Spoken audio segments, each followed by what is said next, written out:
Good afternoon, everyone.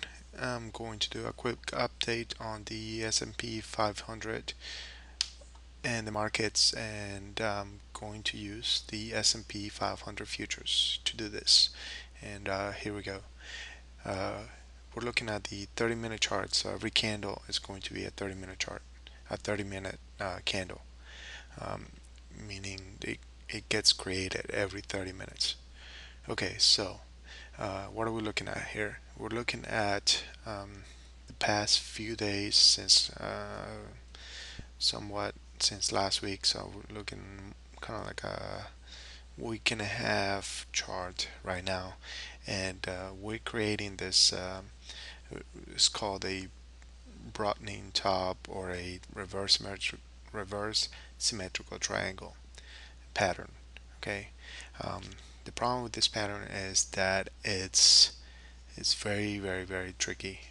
This pattern is the one that I dread the most to see because it is very emotionally draining, very because of the whipsaw on the price movement. So this is what happens. We're making higher highs, like you can see, and we also make lower lows. What that does is it traps it traps the bears up here. It traps the bulls up here, and it traps the bears down here, um, creating whipsaw back and forth, back and forth, back and forth. Now we're starting to break the pattern up here.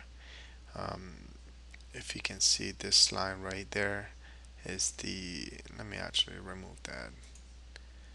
This this line right there. Okay. Yes. So this this lower white line right there is um, the top of the triangle, the reverse symmetrical triangle, and we have broken through it. Here's the problem with these triangles or these patterns. They tend to do that to go ahead and break out a little bit before they reverse and and head down here.